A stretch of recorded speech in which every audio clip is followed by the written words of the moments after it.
ببینید اون موقع که بچه ها صحبت میکردن داخل زندان، اصلا اون موقع اصلا تو ذهنم نبودش، یعنی اه، که یه روزی من میخوام یه فیلمی بسازم در این مورد،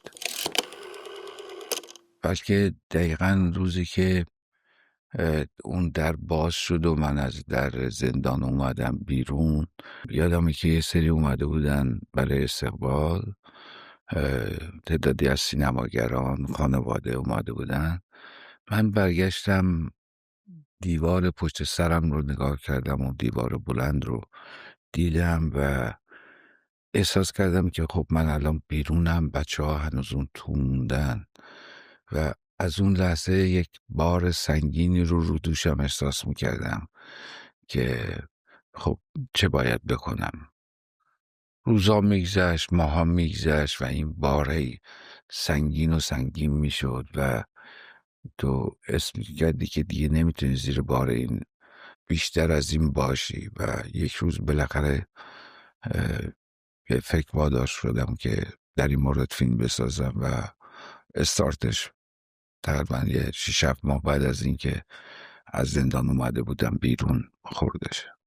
خب بعد از اینکه یک حکم سنگین رو بعد از سال 2011 بود چی بود به من دادن، خب اون موقع من واقعا داره یه شوک عظیم به من وارد شده بود و اینکه حالا شما 20 سال نباید فیلم بسازی، نباید کار کنی، نباید بنویسی، نباید سفر بری. تمام اینها باعث این شده بود که من تو خودم فرو برم و بیشتر خودم رو و سینما رو ببینم. یعنی همش فکر میکردم خب اگه من فیلم نسازم چه کار میتونم بکنم. مثلا فکر میکردم که خب اولش فکر کردم یه کاری با دوستم توی آقای میرزا حماس توی خونه بکنیم و اسمشو بذاریم، چون اونا گفتم فیلم اساس، اسمشو بذاریم این فیلم نیست. یا اگر من بخوام کار دیگه ای داشته باشم چی هست؟ هیچ کار دیگه هم بلد نبودم. گفتم خب رانندگی که بلدم، میرم راننده تاکسی میشم، ولی اگه راننده تاکسی هم بشم دوربینم و توی ماشین حتما روشن میکنم و قصه این آدم ها رو میسازم که شد ایدش همون فیلم تاکسی. همه اینا حول محور خودم و سینما میگشت. ولی بعدن که قبل از این فیلم به من گفتن که تو تمام حکمات تموم شده، حالا چون اومدم دیگه جلوی دوربین نبودم، اومدم پشت دوربین، خب متفاوت شد، شکل کار عوض شد و حالا از نظر روانی فکر کردم که نوع دیگه ای رو کارو بکنم. ببین با من چیکار کردی، چه صافت آشغال. اقبال پا قشنگه. خدا تعالی اسمش گوشم هم نخورده.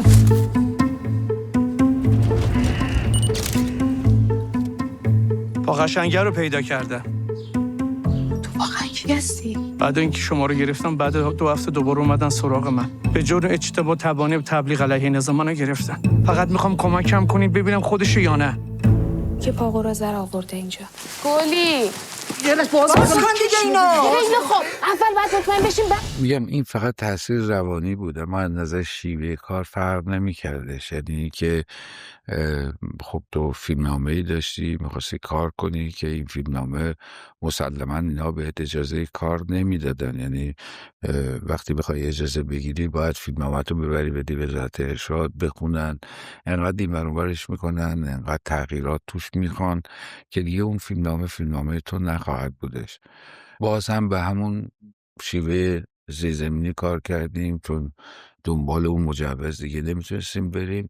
اما بیشترین مسئله از نظر روانی تاثیر میذاشت که تو حالا یه نوع دیگه کار کنی، چون حالا رفته بودی پشت دوربین.